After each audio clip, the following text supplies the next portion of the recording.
pull it up now. 3-2 teams.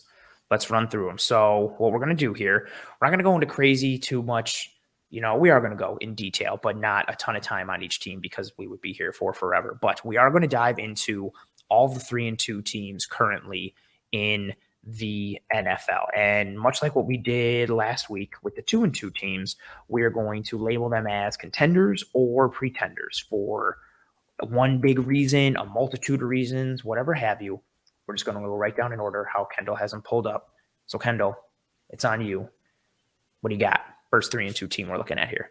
First team is the Green Bay Packers, who, of course, we've already talked about a little bit, but, got to put the final label, stamp of approval.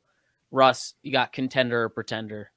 And let's do it for Green Bay because we've talked about them. Let's do it like this. Russ, does Green Bay make the playoffs? 2, are they a Super Bowl contender? Contender to make the playoffs. I don't think they're a Super Bowl contender, but I mean, it's a long season, but obviously they could find their groove, win 6 or 7 in a row going into the playoffs, and maybe they just become unbeatable, but I don't see that happening. But because of Aaron Rodgers, they are still a contender to get into the playoffs for sure. Mm-hmm. Kendall, what do you got? I got contender to get into the playoffs for sure. I mean, jury's out on the Super Bowl thing because, I'm never going to count this team out from a Super Bowl with Aaron Rodgers under center. Mm-hmm. It just doesn't seem smart to do that. And you look at the teams they have down the stretch, bunch of winnable games, but then you have games against, the Bills, the Cowboys, the Eagles, the Rams, and the Vikings. So, that's what you could learn a lot about this team down the stretch once they're playing those teams where it's like, measuring stick game. What do they look like against playoff caliber teams? So that's why, for me, jury's still out on the Super Bowl thing. But I do think still in contention, but I wouldn't call them contenders for the Super Bowl. It's tough. I think they are a contender for the playoffs. Same as you folks. I'm going to give them a contender for the Super Bowl just because not necessarily because of them, just because I don't really believe in anybody in the NFC aside from the Eagles. It really is. Like, if you told me, if we're sitting here at the end of the year and we're talking football in March or April or whatever, and the Eagles came out of the NFC, I'd be like, okay. If you told me the Buccaneers came out, I'd be like, okay. If you told me the Packers came out or the Vikings came out, there's a multitude of teams. So I would be like, okay, I guess that makes sense. If the Niners came out, there's so many, you can make a case legitimately, not even just to bullshit. You can legitimately make a case for 5 to 6 teams in the NFC. Mm-hmm. And I think the Packers are in that contention, mainly like what Russ said. You got Aaron Rodgers. All they have to do is figure a couple things out on offense. Who knows? Maybe Odell Beckham goes to Green Bay and all of a sudden that's another receiver piece. Yeah. I'm just throwing out random changes things though. Could. But even if you just stay within themselves, every week is more opportunity for him to build chemistry and rapport with Doubs and Watson. And if he just does that with at least one of them, let alone both, the vertical presence comes back to this offense a little bit. I think the defense will right the ship a little, although I am concerned at their ability to fit the run from their defensive structure. Quay Walker, super athletic, but he's not functioning holistically well at this time. Him and Devondre Campbell, their communication's not great. They want to live in this too high light box kind of world, but they're fitting the run in ways that they're having those 5-man fronts, but they don't have the horses up front to run and live in that world. I'm very interested to see what happens when they play the Bills because the Bills cannot run the ball really. And I'm interested to see if the Bills running on them because after what the Patriots did, I feel like it just screams run at this front, run at this front, run at this front. If they can't fix that, you're going into the playoffs and you're going to have to see one of the Niners or the Eagles or the Vikings, and all 3 of those teams can run the ball. They're going to get exposed. Yes. So I think they have a chance to right the ship. I'm going to put them in the contender category for both just because I don't believe enough holistically in the rest of the NFC, but they have their work cut out for them because they have to fix several pieces, especially on defense. That's fair. All right. Next team, kind of another enigmatic team with a lot of talent, the Chargers. 3-2. Oh, you're going to start with this one because your boy, Justin Herbert. Yeah, you got to start with your guy, your ride or die. Okay. I think the Chargers are contenders for the playoffs. Okay. I can't call them contenders for the Super Bowl right now. Okay. They're playing down to their opponent's level far too much. They're making every game more difficult than it has to be. And the caveat to throw in there, of course, is the fact that they haven't been fully healthy. And they still aren't. They're getting less healthy, obviously, as games are being played. But I mean, Keenan Allen not being in that offense really does kind of suppress the efficiency and really what they want to do in attacking that short to intermediate area, because that will open things up for Mike Williams down the field. And they're kind of trying to use Mike Williams in that way a little bit. And it's just tough to get it all working how they want it to work when they don't have that superstar in Keenan Allen to attack that level of the field and make defenses respect that level. So it's really tough to project to the Super Bowl and what they would be if fully healthy and all of that stuff. But I've seen enough to this point that tells me I don't have enough supportive evidence to tell me they're a Super Bowl contender for this year. I think they need a little bit more experience, which is honestly shocking with what they've brought in this offseason. Interesting. Russ, where are you at on the Chargers? Man, I wish I could sit here. Deep sigh. I wish I could sit here and say, yeah, they're Super Bowl contenders, but they're not. Like they're contenders to get, I think, into the playoffs because of just what Denver and the Raiders are.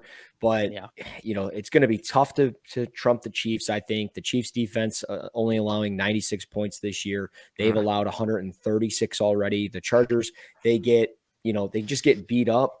They get injured at the worst times, and Keenan Allen's been in and out of the lineup, and Mike Williams has been balling, but Herbert's still battling through that injury. Is that going to be something that lingers all year? I don't know, but the injuries up front have already kind of started happening on the offensive line.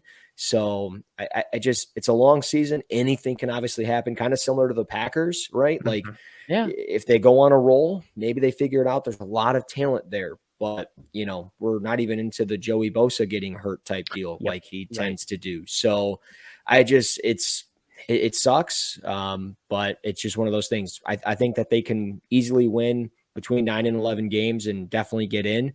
But they're going to get a tough draw. And I don't know. Can the offense click late in the year? We'll see what happens. But I think they're enough to get into the playoffs, though. I'm really frustrated with the Chargers, and like all of us are. I guess a bunch of it does stem from the injuries. But even that, like like you said, like Russ, it always happens. Like they always get hurt. It's always at key positions. And Kendall, like you said, like Lombardi doesn't push the ball downfield, even though Herbert has a cannon.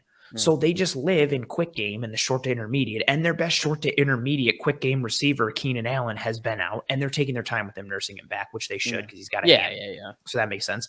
Slater goes down, but he has a chance to come back towards the end of the year. Bosa goes down. He has a chance to come back at the end of the year.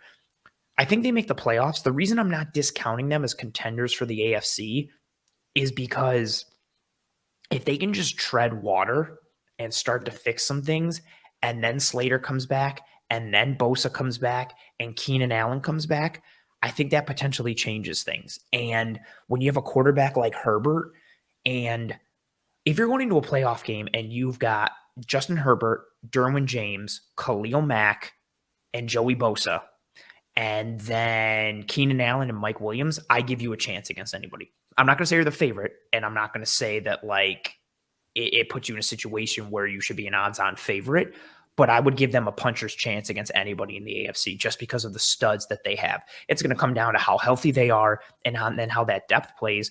But I'm also a little disappointed. Granted, today they played the Browns, and the Browns have a really great running attack. And the Chargers got some stops from time to time, but we're still sitting here with this. Like, I just don't think you should be giving up 28 points to a Jacoby Brissett Browns team. J.C. Jackson. They honestly shouldn't have won if that field goal is made too. Very true. The Browns were in field goal. And then they go for it on 4th and 2 at midfield. Again, they don't get it. And I understand the odds, but it seems like every 4th down scenario for Brandon Staley bites him in the ass. Like it seems like they never get it. It really and they end up losing. It could go back to that Thursday night game last year against the Chiefs. They went for it on like 78 4th downs and they got none of them. Then they lose by like 3 or whatever. They're just snake bit as a team, whether it's like bad luck or injuries. I mean, honestly, they're sitting here at 3-2. They should be 4-1 if Herbert doesn't have the miscommunication in the red zone down on the goal line against the Chiefs, and then that turns into a pick 6 for Watson. Like the Chiefs could be sitting here at 3-2 or 2-2 right now, and the Chargers could be 4-1 on top of that division. But it seems like every year that happens for the Chargers. We're always like, well, if these ridiculous things didn't happen, and we've been doing that for like 15 years, it seems like it's always just like these things with the Chargers. And That's what's holding me back for them. Not to mention, again, their offensive scheme and just some of their top guys not playing like top guys. Again, Amari Cooper's fantastic, but he cooked the hell out of JC Jackson on his touchdown today. And you can't have that when you've got injuries to your other studs. Like, to compare it to a team like the Buffalo Bills, like the Bills have been banged up in a variety of spots. So you have the depth guys raise their play, and their starters like Milano and Edmonds. These other guys are continuing to be studs and are playing above that. If you're the Chargers, cool, Bosa goes down. Mac has to be Mac, and he has. Derwin James has been getting beat. J.C. Jackson's been getting beat. You have to have your stars weather the storm, and they're not right now. And then, again, you're compared to the other side where Herbert is playing with like a destroyed chest cavity and ribs, and he's still crushing it, but your healthier studs on defense aren't bringing it. It was just something weird in the water, and it was in San Diego. It came with them to LA. I feel like they're a snake bit team. I think they have a ton of talent, which will make me not count them out, but I can't give my heart to them because I just feel like they're going to take it and stomp on it or inject a needle into it wrong and it'll cost me my career like it did Tyrod. To your point, they do have very easy next 3 games against the Broncos, Seahawks, and Falcons. All 3 are winnable, and like you said, if they can hang on while they're healing up and recovering, it probably would go a long way down the stretch. So there's so many questions with like health, but also scheme and structure. Like I don't know. I don't get it. And also, like, I could see them legitimately, even though the Broncos are a joke, like, let's ride. I could see them losing the Broncos next week. Like, if the Broncos beat them, I wouldn't be, like, shocked. Actually, I might be. I would They're be. both bad. I would be. I really Broncos would. look like a dumpster fire. Russ's shoulder is hurt. Like, it's just all. Dude, he's a mess. He is a huge mess. And he's a code switcher, too. He's mad weird. This man. Wild times. All right, moving on to AFC East teams. We got the Dolphins first at 3-2. Who wants them? I'll go first. I don't know. I don't know what the quarterback situation is. Like, I don't know what happens in the game today if Teddy Bridgewater stays in. I don't know what this team looks like if it's more Tua. I'll tell you this. I thought Baltimore lost that game to Miami more than Miami won it. Yes, Miami made some plays, but Baltimore switched off. I thought the Bills were the better team in Miami in week 3, and there was just a multitude of variables that did not go in their favor. But they've got Tyreek Hill. They've got Jalen Waddle. I think this team makes the playoffs. I don't think they're a Super Bowl contender. The defense really let me down today as like a football fan. Like, I know Bridgewater goes down and you're playing Skyler whatever, and then Tyreek Hill goes down and Armstead goes down. and then Tyreek Hill goes down and Teron Armstead goes down. But like this defense came in against Buffalo and had a terrific game plan. Like the execution on the field, the game plan coming into it schematically, structurally, it was beautiful with how they attacked this Bills defense. And then they come in and you're blowing coverages and leaving Breece Hall wide open. You're getting gashed in the run. Zach Wilson's beating you in a variety of ways. Like, I understand the struggles on offense for Miami today. I felt let down by this defense and what they could be. And again, they put in a good defensive effort against the Bengals and easily could have won that game as well with Tua going down in the midst of it. I think they're a contender for a playoff spot. I don't believe in them as a contender for a Super Bowl this time. I agree with you on that point. I think a lot for me still rides on Tua's health. I think if Tua's in, like, I do believe in this team to contend for, be in the playoffs, like comfortably be in the playoffs and win a game. Yeah. But I don't know if I don't really see Super Bowl for them. I think they still have to grow and get that experience. And obviously, the injuries right now are severely holding them back. Armstead going out, Hill leaving in a boot, like all that stuff. And that's par for the course for Armstead. He's been missed time the last several years. And so there's a chance that like anytime you have him, like he could be banged up for multiple games or be out for multiple games, which is huge because their line is not good. No, it's not. They need him to anchor things down. So this team can clearly move the football. This defense clearly has some pieces, specifically on the front. I really like their front, but I think there's a lot of variables right now in Miami, and it's really tough to forecast. But I think the pieces they have in-house should theoretically contend for the playoffs. It's just, will you stay healthy? Will things kind of domino effect in the right way for them to get in there and hopefully win a game and get some more experience in the playoffs? Russ, what say you? Well, I mean, I can't wait to listen to WFAN, the fan in New York tomorrow morning, so I can listen to Jets fans all day. Talk 3-2, about baby, second in the division. yeah, I just can't wait for that. It's gonna be awesome. No, I'm with you guys. I mean, Miami's just in shambles. I mean, they're injured. Everybody's hurt. I've never really been on the whole Miami bandwagon, even though I know, they had 3 solid wins to start the year. And they did look legit, but the injuries they're obvious, and they play, as we mentioned, a Vikings team that's 4-1 that seems to be, a pretty real team this upcoming week. So they could be 3-3 after next week. I, you know, it's not necessarily a hard schedule from there, but you look at, potentially Cleveland having to go to 3 straight road games starting in December to start the month of December, San Francisco, the Chargers, the Bills, like those are going to be tough games. And if they're 3-3 after next week, and then you throw in those 3 games, potentially a road game against the Patriots, you have the Packers, who, as we mentioned, are a contender. I don't know. I look at this Dolphins team. I think maybe 8-9, 9-8 because of the health injury, the concerns there. Could that get them in? Maybe, but for now, I'm going to just say no.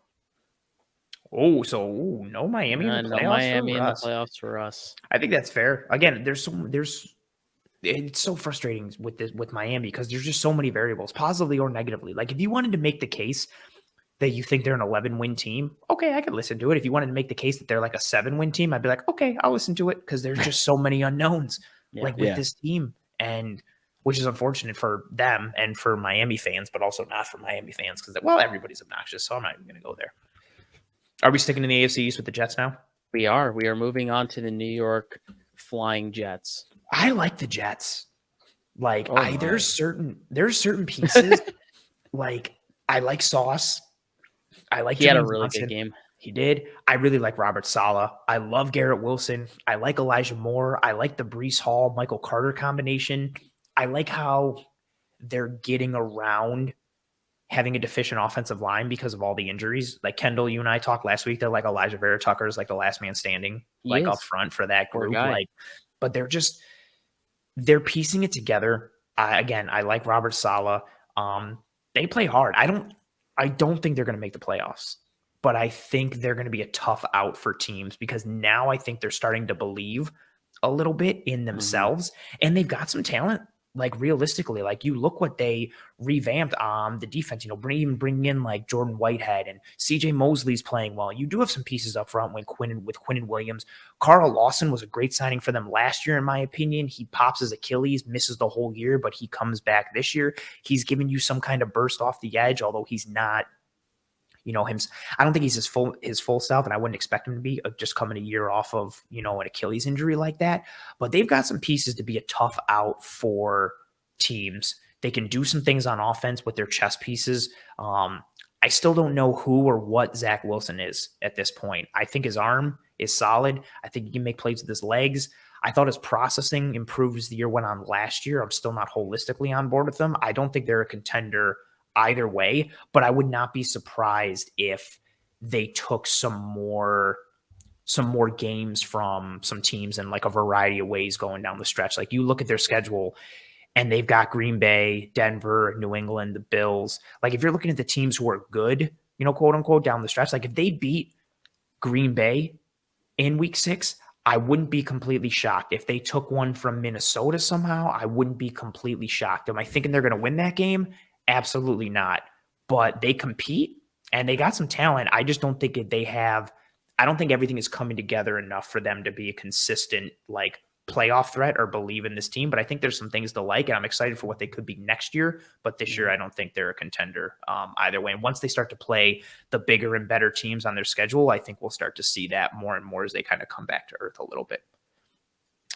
I mean, looking at their schedule, I kind of have them capped at probably a ceiling of 9 to 10 wins. So I think there's if everything goes right. If everything goes right. So I think there's a feasible chance for them to sneak into the playoffs, but yeah, everything's got to go right. And I don't know if I'm there with this team yet. I really do like what they're doing in terms of their rebuild. And I think they still got work on building that defense in terms of young talent, and they started that this year in the draft. I think they still have to invest in that a little bit more, but I'm a believer in Zach Wilson. He's got all the tools. He's showing it through the first 2 games in terms of just kind of progressing on those tools and acknowledging what he has. Obviously, he has the arm talent. He has the athleticism. He just kind of has to piecework it together and make the right decisions.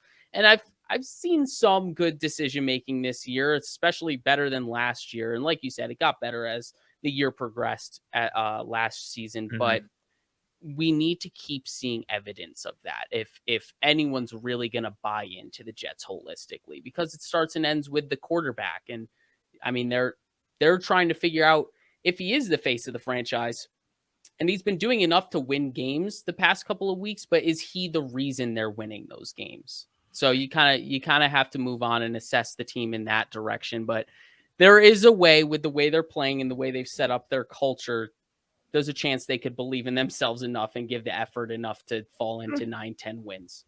Oh, yeah. I mean, yeah, there is a path. I don't see that happening, boys. I'm sorry. No, I don't blame you for not seeing it happening. I think it's possible. Realistically, I think they're a 6-win team, maybe 7, but I think the ceiling could get pushed higher than that. Again, if everything goes right, Kendall, like you said, they could push up to like 9 wins. For me, I'm sure, like you said, that O-line is going to come back down to earth. At some point, Wilson's going to be running for his life. Like, you're not just. Well, I don't know. Elijah Vera Tucker has been playing out of his mind. Yes, can he play 5 spots at once? Yeah, right. I mean, and Connor Rogers been tweeting it out. I think it's at Connor Rogers NFL. He, great follow for Jets stuff and all that stuff. But he had mentioned like Vera Tucker hasn't been giving up any pressures like all year. He's a bunch of pass blocking snaps and just not giving up any pressures whatsoever. And it's one of those things that that's great. That's a good story. That's a good pick by them when they drafted him. But this team is just, I can't buy into them. I mean, they beat up a backup quarterback today in Skyler, whatever his name is, right? That's what we're calling for them. Yeah, sticking with that. You beat up on Mitchell Trubisky and the Steelers, who, Trubisky should have never been the starter. It is what it is. But I look at this 2 tough road games back to back, Packers and the Broncos. You play the Patriots, the Bills, go to New England, you go to Minnesota, you go to the Bills, you end the year at Miami, who we have all said, probably a potential playoff team. You go to Seattle. Seattle's not a tough or not an easy environment to play in. No. And at that point in the year, the Jets will be who they are at that point in the year. And you mentioned 6 or 7 wins. I think that's where they go, and I think that's what they are. I just, I hate saying that. I like Robert Saleh. I like a lot of the players on that Jets team, but there's not enough there for me to buy into that right now. I think if you give Sauce this year, he comes into next year, and don't get me wrong, very good rookie. They figure out what's going on with Quinnen Williams. Is he going to be somebody that's going to be there long term? Right. Is that going to be the guy that they fully invest in? Is Zach Wilson the guy? I think they will figure out all that stuff this upcoming year. And then obviously finding themselves a true left tackle, because Mekhi Becton's not the guy, as we know. He's done. So I think there's too much there. It's still very early in the year, but I'm saying no. I'm out on the Jets. I can't. Next week will be a cool litmus test for them. I'm interested to see how they play in Green Bay against a Green Bay team that I think is going to be pissed off with how they lost this week. 31-13. Yeah, like if that comes out, then I think everything comes crashing down. But I'm interested to see, do they fight? And is it like a 31-24 or 31-21? I'll be like, okay. And they had an opportunity here or there. We'll see what they do against these like litmus test kinds of teams. All right. I believe we have 3 more left. We're going to start with the Tampa Bay Buccaneers. Oh boy. I don't think Brady's cooked. I think a lot of this team is hung up in their injuries that they've had as a team this year. I think so much, and it gets talked about here and there, but so much of Brady's run in New England was tied to how good and consistent their offensive line was. And then he goes to Tampa Bay, and I understand it. Like the talk is like, oh, well, like Mike Evans and Godwin and Gronk, their offensive line was sick with Donovan Smith and Marpet, and then they draft Tristan Wirfs, who as a rookie is like arguably the best right tackle in all of football, and Jensen is a really great center.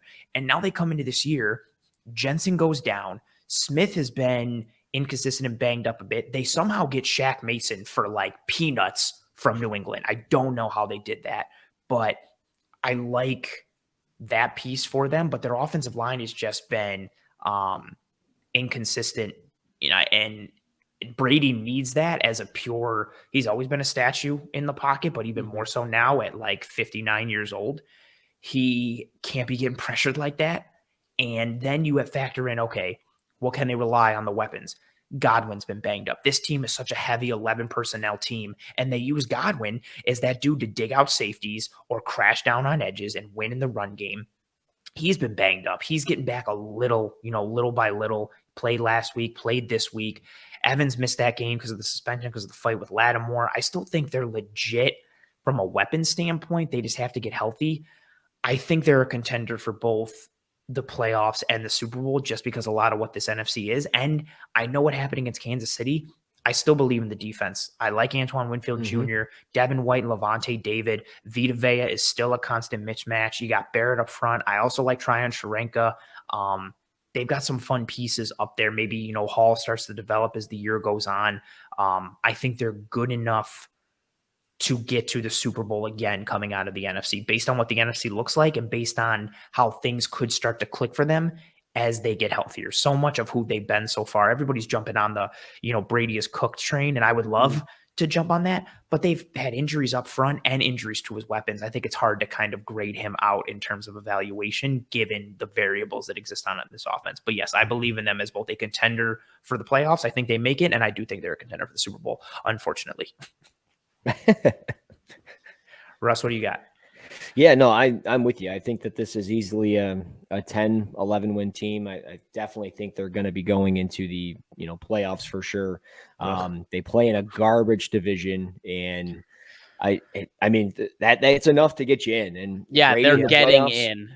Yeah, like Brady in the playoffs, and like, sure, they played the Falcons. We know the Falcons aren't any good, but they were up 21-0 in this game. They gave up 15 points in the fourth quarter. But the big thing that stood out was just obviously Brady. Everybody's saying he's cooked. He comes out, throws for 350 yards. He's getting a divorce. Antonio Brown's sending out memes all day about him and his wife. Like, it's the weirdest thing in the world.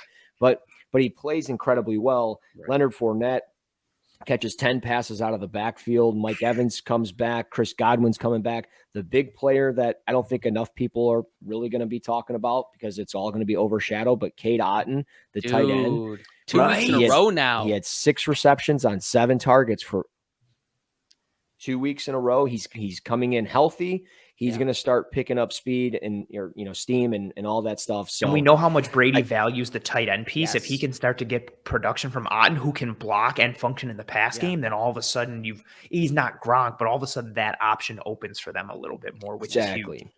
Exactly. So you look at their schedule, and the next 2 weeks should be wins. They'll get into some tough stuff, but yeah, I'm with Tim here. You can't envision any other team getting in. It's not the Panthers. Matt Rule's probably going to get fired tomorrow. What they're doing. Yeah, they're terrible. I mean, I've already said what I said about the Saints. The Falcons, they're going to cover. They're 5-0 against the spread right now. But other than that, there's nothing else. I mean, hard done out. You know what I was today with Grady Jarrett. Tim's comment here too. Yeah, I got screwed on the roughing the pass. Yeah, he got screwed on that. And honestly, I was on VSiN last night talking sports betting and NFL and all that stuff. And everything I talked about didn't play today. Wish I would have played it. Plus 10.5 on the Falcons. That hit. Damian Pierce anytime touchdown. That hit. Like, what am I doing? What are you doing, Russ? Get it together. You're spending too much time with your son is what you're doing. You're not appropriating and allocating resources to the right stuff. Kendall, what do you got on the Bucs? I mean, yeah, no, I don't need to go into it too much. I mean, it's Tom Brady. They're going to get to the playoffs because no one else deserves to be in the playoffs in this division. And once they're there, the Bucs are going to be a tough out with everyone they have on that roster. I think ultimately it'll just come down to health. I really think that's going to be the ultimate thing with the Buccaneers because their roster is still legit and it's up there as a top 5 roster in the league, even with all the holes that they have. on the offensive line with all the injuries. They had like season-long injuries. But yeah, I think the Bucs are contenders for both Super Bowl and, of course, playoffs. All right, moving on. Second to last team, the Titans. I think this will be a fun conversation. The whole AFC, I think the Jags are still the best team in the AFC South, and which I think took a tough turn today in a way. You know what? It did take a tough turn with that loss to the Texans. The Texans fight. They do. Another Falcons team of the AFC. Yeah, Lovie Smith has that team playing hard. They got some fun pieces on defense, but the Jags really shot themselves in the foot today. Another red zone turnover for Lawrence, this time picked by my corner one coming into this year. Russ's corner one had a pick in Sauce Gardner. My corner one, Derek Stingley, had a pick today as well. They got some pieces out there in Houston, and they fight and they compete. Yeah, they took one from Jacksonville. I hate the AFC South. I think it's an absolute dumpster fire. I'm pissed at it in a variety of ways. Washington easily could have won this game. Wentz throws a pick in the low red zone at the goal line. Made like 3 back-to-back poor decisions in the low red zone. Shocking that Carson Wentz did that. Yeah. I can't believe my eyes that Carson Wentz is throwing definition of insanity. Decision. Yep, wild, crazy. I thought what they were last year was a bit of puck luck, to use a hockey term. Like, I didn't think their defense was as good as what it was. I thought they had some studs who played like studs a lot. Landry, Simmons, and Byard balled out last year. And you had week after week where they would just make game-changing plays for this defense. Just Byard's baiting a quarterback in and getting a pick six, and Simmons is wrecking games. And they had a very good simulated pressure package. I've said it on the show before. I like that simulated pressure package last year. I like it this year, but it takes a hit without Landry. You're now relying on Simmons and Byard to make a ton of plays, and I don't think that's feasible.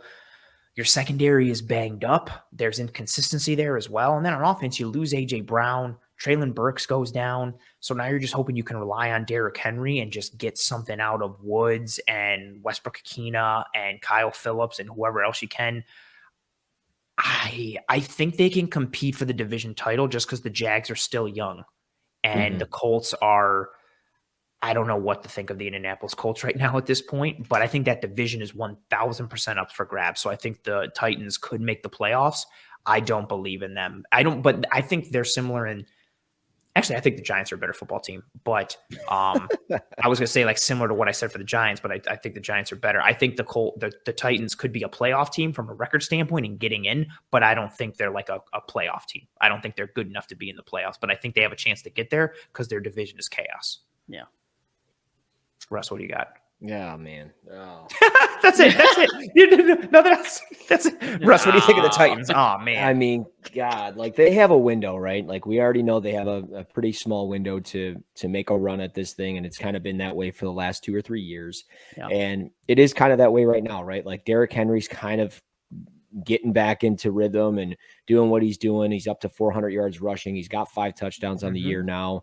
Ryan Tannehill is who he is. He's going to manage the game the best he can. And, I'm really excited to see what Ryan Tannehill does, or I'm sorry, what Malik Willis will do within that offense in the future, but the future isn't here. So, I mean, Robert Woods still kind of being that steady 5 reception type receiver for 75 yards. Maybe it's closer to 50 yards now as he gets a little bit older. But Traylon Burks, he's on the IR for the next 4 weeks.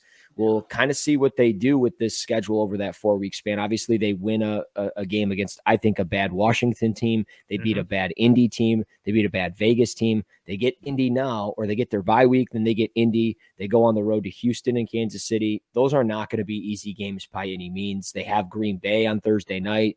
They have to go to Philly. They've got Cincinnati in there. They end the year at Jacksonville. And as we talk about Jacksonville, and one of the things that I look at Jacksonville and I see, a plus 31 point differential, which is really good. I mean, the Bills are plus 91. If anybody wants to, laugh at that, I just tweeted that out because I think that's hilarious just to show how good that they are.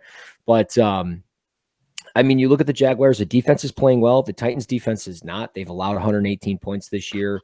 I just like, are they an 8-9 win football team? Maybe. Like, they're going to be in the middle of the road. They're going to compete. But as we talk about Jacksonville, I think that last game of the year at Jacksonville could be the one that kind of determines who wins the AFC South. And it could be Jacksonville. Very fair. Yeah, they've got That would be two. awesome. I mean, they play Jacksonville in week 14 and then again in week 18. So that'll be very interesting as we go down the stretch there. Kendall, what are your thoughts on the stupid Titans? Yeah, I ultimately think they're stupid pretenders, but they're going to get in because, yeah, it's just like, I mean, I really want to believe in the Jaguars. And like, I have some freezing cold takes already on the Jaguars. Like, I've already hyped them up too much. But that youth and inconsistency going to show all year? Because ultimately this talking point with the Titans getting into the playoffs, it's through the Jaguars. The conversation just shifts to the Jaguars. They're like the gatekeepers for the Titans to get into the playoffs. If the Jaguars fold, then the Titans get in. If the Jaguars perform to their potential, then the Titans won't get in. I don't think there's going to be a wild card from the AFC South. And that's the question. That way. That's the question. Like, I think the Jags are the better team based on how they've been put together, but their better guys are all first and second year, or like Josh Allen is their best guy and he's still a young guy. So like, are they able to put it together enough to get them forward versus the consistency of Tannehill, Derrick Henry, Mike Vrabel, Byard, Simmons, even mix in with the rest of their crew, like Robert Woods, even what they have on the line. Like, that's the big consistency. Like, does their floor win out versus the ceiling of the Jags? Because like what we saw today, the bottom can fall out of the Jags at any minute just because of that youth, which is again, is to be expected. Yeah. Russ, do you think the Titans have to have like a overwhelmingly losing record to see Malik Willis this season? Like they're not going to pack they're not going to pack it in if they're 8-6 or if they're even like 6-5 or something. Mm-mm. No, like, and if they were like 1-4 right now, I think that they would really be contemplating it as they go into their bye week right now. That's what I thought maybe was going to happen, as they were sitting there at 0-2 to start the year. I'm like, right. Well, Ryan Tannehill's not playing well. Derrick Henry's not running the football. You bring in that little bit more of a dynamic passer or, option at the quarterback position. Teams probably wouldn't load up the box as much. And even if they do, you have a guy like Willis who can get out in space. Burks could be available underneath or deep down the field, and Woods would be available underneath. And they didn't have to do that yet. Could they, if things go south where they lose, 3 or 4 off the bye, like, could they potentially be, let's see, 1, 2, 3, if they lose 4 out of their next 5, maybe. I think that's a legitimate thing, where they're 4-6 or something like that, 4-7. They might make that move at that point. But if they're, if they're 7-7 or 7-5 or 8-6, probably not. But maybe. I think so much of it is going to come down to like, even are they 4-6 and they're 4-6, or are they 4-6 and like 1 game out of the division lead? Because the Colts are in first or the Jags are in first. Like, because 4-6 sucks. Yeah. But if you're sitting there at 4-6 and you still have a shot at the playoffs, then Tannehill's your guy. Unless he's playing like unless you think he's holding your offense back. And if that's the case, I think that's a whole different conversation. But yeah, it's so murky for Tennessee in a variety of ways. And it's so frustrating from an evaluation standpoint. 100%. All right, moving on to our last team. We got the San Francisco 49ers. Contender. Big time, huge contender to me for both.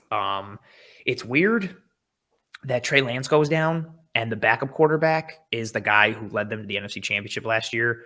Probably should have led them to the Super Bowl if Jaquiski Tartt makes that interception. Probably, again, I'm saying a lot of probablys and caveats, but probably should have won the Super Bowl against the Chiefs if the Niners don't get beat on 3rd and 22 by the play that the Chiefs run over and over and over again. I think this team, they've been banged up. Kittle has missed time. Lance goes down. Trent Williams is out. They lose Elijah Mitchell. They've got all these injuries. Nick Bosa went down today. And Kinlaw. I mean, let's be honest. It doesn't matter what running back is starting. No, you just throw him in there. It could be Tyrion Price. It could be Jeff Wilson. It was Mostert before that. It was Breida before that. Like, whoever you Tevin Coleman's back. He had a sick catch today up the sideline today. Juszczyk is a unicorn. And then on defense, they're banged up. Jimmy Ward left the game today after being his first game back. But I just really like this team. On defense, they play football like I imagine Velociraptors would play football if they played football. They're angry, they're mean, they're violent, they're nasty. They flow to the football with bad intentions. Every single player on that defense is click, close, detonate. And then you look at they live in this too high world, like so many teams do. But like so many teams are moving more towards the gap and a half way of life. They're not. They're still one gap. We're going forward and we're attacking. They create negative plays in the backfield, whether it's sacks or whether it's tackles for loss. You've got arguably the best off-ball linebacker in football in Fred Warner. You've got a very competent secondary. I like what Charvarius Ward has added. You got somebody who can, play that meg coverage and lock that single receiver side down to the field if you're going quarters versus trips. He also can play man. He's physical. He's got some size to him. Once Ward comes back into the fold, I think that works a little bit. You've got Greenlaw. You've got dude whose name How about Hufanga, the safety? Bro, Yes. Hufanga's making He's plays. having a season. When he jumped that Stafford bubble and pick six that, like, they've just got players coming out of the woodwork in a variety of ways. And then it's not sexy on offense because they run the ball, and then it's Jimmy Garoppolo and people make jokes and it's just play action and yada yada. But he makes this team go, and it works. And it's also easier when you can just put the ball into Deebo Samuel or Brandon Ayuk's hands, or Jawan Jennings like has really good games, and Kittle's starting to get healthy. I think you could make a case that right now the Eagles, they're sitting there at 5-0. I think if you wanted to make a case that the 49ers are the best team in the NFC, I would not scoff at that remark. I think this is a very good football team. I think they are a contender in both the playoff sense of the word and the Super Bowl sense of the word. And it's just to see them I know Al-Shaair went on IR, but just the fact that they can live in 3 linebacker sets with him, Warner, and Greenlaw and not be outgunned against the pass when teams go trips is just wild. And they've got so many Raptors on that defense. Yeah, like I really like this team in a variety of ways. I understand where the Eagles are. They might be especially if they're healthy, I think they might be the best team in the NFC. Yeah, I mean, I think the Eagles are the best team in the NFC for sure, but, the 49ers are a fun team, kind of a gritty team, next man up mentality. No matter who's going down in the backfield, we've seen it year in and year out, whether it was Raheem Mostert or now it's Jeff Wilson Jr., no matter who it is, it's very next man up in this zone running offense that they like to have. And, George Kittle coming back from injury, he's kind of slow into his recovery, but he'll get going. Jimmy G runs the offense the way it's supposed to be ran, kind of like Ryan Tannehill does for the Titans in a sense. But I think this team's just a little bit more versatile offensively than the Titans, and definitely defensively, as we mentioned, all these players. And they've got the player that leads the NFL in sacks through 4 or 5 games of the year, and that's Nick Bosa with 6. So, they are. And he missed the entire second half today. Yeah, hopefully he's okay. And he's still sitting there at the top. Yeah, it's just Deebo, Dre Greenlaw, Hufanga, Jeff Wilson, Deebo. There's so much to take with this offense. There's a lot. And I mean, it would not surprise me if the NFC Championship game was the Eagles and the 49ers. It really wouldn't. And I think they're a legit team. And I think they are, out of all these teams that we've been talking about, I think they are a legit Super Bowl contender. If we got an Eagles 49ers NFC Championship, I would demand that the Eagles wear the Randall Cunningham Eagle uniforms, because that would be an elite uniform matchup. You got the old school Niners unis against that Eagle green. Yeah. Ooh, give me that. I demand that it's on Amazon Prime so we can see the All-22 live as it's happening. Every game should be on there. I don't know how Amazon did that out of the gate, and I can't get that for regular football. It's infuriating. Yes, that Jeff All-22. Bezos, baby. Oh, send me to that Prime world. Kendall, what do you got on the 49ers? No, I'm with you guys. I think, honestly, of all of these teams, maybe outside the Packers, this is probably the most contending team. I think that we've talked about at 3-2. I could be missing one. For a Super Bowl? Yeah. I think that for sure. So I'm very much in on this team. Yeah, like you said, it's interesting that it's now the backup quarterback that gives them the best chance. But yeah, I mean, he manages the game how Shanahan wants the game managed. And I get that, the idea of what you're leaving on the table with the improvisational ability and adding legs to what your quarterback can do is fun. But, sometimes it isn't exactly what you theorize it to be. And I think what they have in that offense with Garoppolo, it runs just fine. And sure, there are some missed opportunities here and there with, sprinkling a little bit more athleticism onto Garoppolo. But I don't know, it feels like you're just kind of like grasping at straws, and you're just kind of, you're getting really picky over something that's already a really good product. So I really like this 49ers team overall. Yeah, we talked about the defensive pieces. They just keep coming in bunches. I hope we see some Ambry Thomas. I was a big Ambry Thomas guy a few years back. So I hope we see him on the outside because I feel like they've been shuffling around a lot in the secondary the past They've few been banged years. up, like even this year too. Like Mosley's been banged up, and I think he's done. I think he had an ACL tear. Oh, he had that pick six earlier. That's so demoralizing for that defense. But yeah, they just seem to be like whoever goes out, they just replace them and they just flow through angrier and meaner and nastier. Yeah, this is a well-coached football team in a variety of ways. I mean, how like I watched D'Amico Ryans on the sideline and like it makes me want to like suit up and go play. Like he's just awesome. Like seems like such an awesome coach to play for. And how lucky, you're the 49ers, right? You have this sick defense under Robert Saleh. He leaves, and you're like, that's cool. We're just going to replace him with D'Amico Ryans. And, like, you got the horses with it. Like, they're a really fun team in terms of what they can do. And, yeah, that's a quality unit. I'm very interested to see what they go forward as, because I think a lot of people, it's just Jimmy G jokes.